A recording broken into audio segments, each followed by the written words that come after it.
Hi friend, welcome back to my YouTube channel. तो previous video में हम देख चुके हैं कि सेल क्या होती है। बेसिकली कहा जाए तो सेल एक smallest structural and functional unit होती है हमारी बॉडी की, जिससे मिलकर हमारी बॉडी बनी होती है। तो बहुत सी प्रकार की सेल्स होती हैं, उन्हीं से मिलकर हमारी क्या बनती है, बॉडी।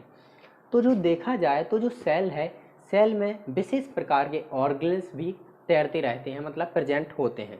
ठीक है, जैसे क्या क्या हो गया, माइटोकॉन्ड्रिया हो गए, राइबोसोम हो गया, एंडोप्लाज्मिक रेटिकुलम हो गया, गोल्गी अपरेटस हो गया, न्यूक्लियस हो गया। तो जो ऑर्गन्स प्रेजेंट हैं उसी में से हम बात इस वीडियो में करेंगे न्यूक्लियस कि आखिर ये न्यूक्लियस क्या होता है, इसका क्या वर्क होता है। तो चलिए हम देखते हैं। तो फर्स्ट ऑफ ऑल हम देखें तो जो सेल है, ये हमारी मान लो सेल है। अब ये ठीक से तो नहीं बन पा रही है, वैसे ये हमारी सेल है। एंड सेल के अंदर प्रेजेंट क्या होता है, न्यूक्लियस, वो होता है सेंटर में प्रेजेंट। ऐसा नहीं है कि ये सेंटर में ही प्रेजेंट होता है, यहाँ भी हो सकता है, यहाँ भी, यहाँ भी, यहाँ भी, ये कोई बैरी नहीं करता। अब जो सेल में न्यूक्लियस प्रेजेंट है, ये लार्जेस्ट ऑर्गन है हमारी सेल का। ठीक है, और जो न्यूक्लियस है ये किन सेलों में नहीं पाया जाता, वो नहीं पाया जाता आरबीसी में। मतलब रेड ब्लड सेल्स में न्यूक्लियस प्रेजेंट नहीं होता, इसलिए रेड ब्लड सेल की लाइफ स्पैन कम होती है। जिसमें जिसमें न्यूक्लियस प्रेजेंट नहीं होता उनका लाइफ स्पैन कम होती है। और किन सेलों में सबसे ज़्यादा प्रेजेंट होता है न्यूक्लियस, तो वो होते हैं कौन सी, ओस्टियोक्लास्ट। जो ओस्टियोक्लास्ट सेल होते हैं इनमें सबसे ज़्यादा न्यूक्लियस प्रेजेंट होता है, क्योंकि ये बोन ब्रेकिंग सेल होती हैं। कौन सी, ओस्टियोक्लास्ट बोन ब्रेकिंग सेल्स होती हैं।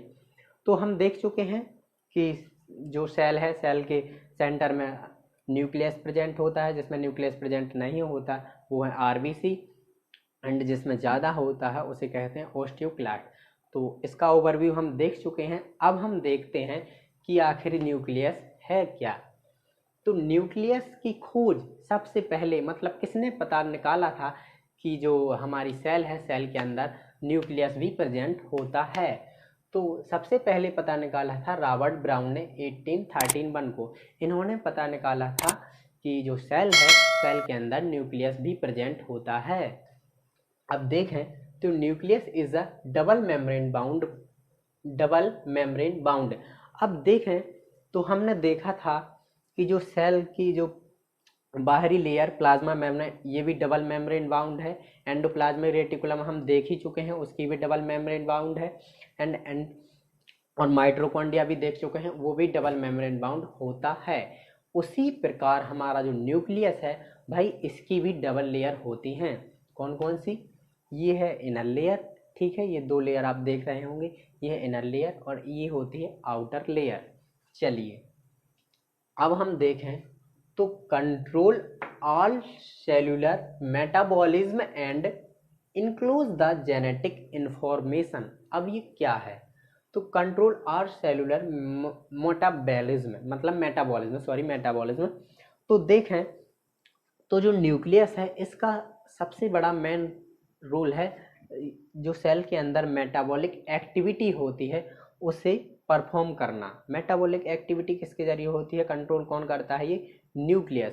एंड सबसे इम्पोर्टेंट रोल है जब सेल डिवीजन होता है, उसमें भी सबसे बड़ा इम्पोर्टेंट रोल प्ले कौन करता है, हमारा न्यूक्लियस। ठीक है, न्यूक्लियस और जितने भी सारे ऑर्गन्स प्रेजेंट होते हैं उनको कंट्रोल करके रखता है।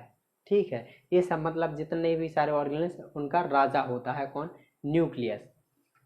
ठीक है, अब इंक्लूज द जेनेटिक इंफॉर्मेशन, मतलब इसमें न्यूक्लियस में जेनेटिक इंफॉर्मेशन भी इंक्लूज रहती है, प्रेजेंट रहती है। तो देखें तो जो हमारा न्यूक्लियस है इसके अंदर प्रेजेंट होता है क्या, DNA, deoxyribose nucleic acid, deoxyribo nucleic acid. तो अब हम देखें तो जो डीएनए है, डीएनए रहता है क्रोमेटिन में, और क्रोमेटिन के अंदर क्या प्रेजेंट रहता है, जीन, एंड जीन के अंदर प्रेजेंट रहता है डीएनए। ठीक है, अब DNA include the genetic information, इसमें रहती है, और जेनेटिक इंफॉर्मेशन चलिए समझते हैं। तो देखिए, तो जो पेरेंट सेल होती हैं, तो पेरेंट सेल में जो जेनेटिक इंफॉर्मेशन होती है, डीएनए मतलब जेनेटिक इंफॉर्मेशन इंक्लूड रहती है, वैसे ही जो पेरेंट सेल है उसमें जेनेटिक इंफॉर्मेशन रहती है। वो जेनेटिक इंफॉर्मेशन कहाँ जाती है? डॉटर सेल में। जेनेटिक इंफॉर्मेशन पेरेंट सेल से डॉटर सेल्स में जाती है। यही ट्रांसपोर्टेशन का काम करता है कौन? न्यूक्लियस। अब हम देखें तो जो कहने नहीं लगते कि तुम्हारे गुण तुम्हारे पापा से मिलते जुलते हैं, कोई भी बोलने लगता है तुम्हारे गुण तुम्हारी मम्मी से मिलते हैं, तो ये किसकी वजह से होता है? जेनेटिक इंफॉर्मेशन की वजह से। क्योंकि डीएनए क्या करता है, जो जीन होते हैं वो पेरेंट सेल से मतलब माता पिता से किस में आ जाते हैं? बच्चों में। तो वो इस वजह से होता है। अब हम देखें तो जेनेटिक इंफॉर्मेशन हो गई, ठीक है। कंट्रोलर और डायरेक्टर ऑफ सेल, अब ये कंट्रोल करके रखता है ऑर्गेनेल्स को, जितने भी प्रकार हैं, ये उनका डायरेक्टर ही कहलाता है, ठीक है। Control heredity, growth, metabolism, and ये ग्रोथ जो भी ग्रोथ होती है एंड मेटाबॉलिज्म होता है वो तो करता ही है क्या? न्यूक्लियस। एंड बात करें हम हेरिडिटी, अब ये आप पूछेंगे कि हेरिडिटी क्या है? तो हेरिडिटी क्या कहलाती है? जो जेनेटिक इन्फॉर्मेशन है पेरेंट सेल से, जो जेनेटिक इन्फॉर्मेशन किसमें? पेरेंट सेल से डॉटर सेल में आ रही है, इस ट्रांसपोर्टेशन को ही हम क्या कहते हैं? हेरिडिटी। यहाँ से यहाँ जो पेरेंट सेल से इंफॉर्मेशन आके डॉटर सेल में आती है, एंड ये पीढ़ी दर पीढ़ी चलता रहता है, पापा से बच्चों में, बच्चों से फिर उनके लड़कों में, ये इन्फॉर्मेशन जाती रहती है सेल्स के। तो इसे ही हम क्या कहते हैं? हेरिडिटी। इसे हम क्या कहते हैं? हेरिडिटी। चलिए, अब ये सब तो हमने देख लिया। अब हम बात करते हैं न्यूक्लियस के स्ट्रक्चर की, कैसा इसका स्ट्रक्चर होता है। वैसे तो ऐसे आप देख पा रहे होंगे, चलिए अब हम इसका नामकरण रख देते हैं। तो स्ट्रक्चर न्यूक्लियर मेम्ब्रेन, तो देखा हमने कि जैसे सेल की मेम्ब्रेन होती है प्लाज्मा मेम्ब्रेन, उसी प्रकार हमारा जो न्यूक्लियस है इसकी भी मेम्ब्रेन होती है। कौन? Nucleus membrane. तो ये है न्यूक्लियस मेम्ब्रेन, इसकी भी एक क्या है? Nucleus membrane. अब न्यूक्लियोप्लाज्म, अब बात करते हैं न्यूक्लियोप्लाज्म। अब ये न्यूक्लियोप्लाज्म क्या है? तो हम सेल तो पढ़ ही चुके हैं, सेल के अंदर प्रेजेंट होता है साइटोप्लाज्म। जैसे ये सेल है, सेल के अंदर प्रेजेंट होता है साइटोप्लाज्म। ऑर्गेनेल्स भी प्रेजेंट होते हैं, लेकिन जो ऑर्गेनेल्स किस में तैरते रहते हैं? साइटोप्लाज्म में। सेम बिल्कुल वैसे ही न्यूक्लियोप्लाज्म, मतलब सेम वैसे ही न्यूक्लियस के अंदर प्रेजेंट होता है न्यूक्लियोप्लाज्म। सेल के अंदर प्रेजेंट होता है साइटोप्लाज्म, एंड न्यूक्लियस के अंदर प्रेजेंट होता है न्यूक्लियोप्लाज्म।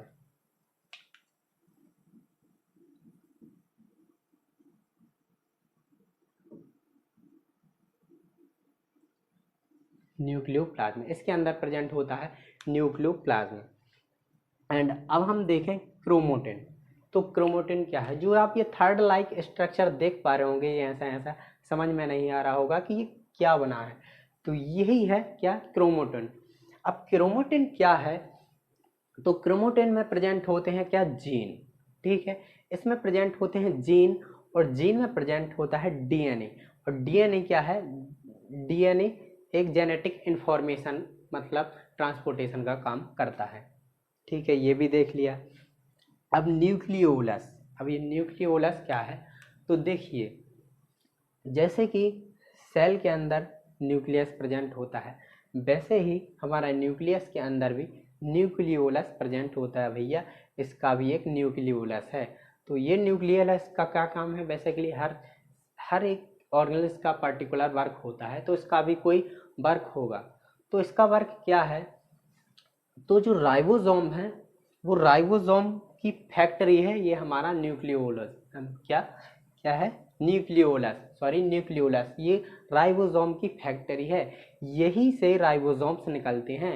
एंड राइबोसोम्स यहाँ से निकलेंगे, राइबोसोम जब यहाँ से निकलेंगे, ठीक है, तो वो जाए, राइबोसोम निकल कर क्या करेंगे, प्रोटीन बनाएंगे, प्रोटीन बनाएंगे राइबोसोम्स मिलके, मतलब पेरीन्यूक्लियस स्पेस से एंडोप्लाज्मिक रेटिकुलम में जाएंगे, वहाँ से प्रोटीन का सिंथेसिस करेंगे, एंड सिंथेसिस करके गोल्जी बॉडी में जाएगा, गोल्जी बॉडी से ऑल ओवर द बॉडी में, ये इन्फॉर्मेशन कौन करता है, ट्रांसपोर्टेशन का काम राइबोसोम्स करता है। तो ये राइबोसोम्स फैक्ट्री होती है, कौन, ये न्यूक्लियोलस। ठीक है, अब हम इसके बारे में आगे चल के और देखते हैं कि ये क्या होती है। यदि आपने अभी तक हमारे चैनल को सब्सक्राइब नहीं किया है तो कृपया सब्सक्राइब कर लीजिए, और हमारे यूट्यूब चैनल पर बहुत सारी मेडिसिन से रिलेटेड वीडियो अपलोड हैं, कौन सी मेडिसिन किस काम आती है इन सब के बारे में हमारे यूट्यूब चैनल द्वारा बताया जाता है।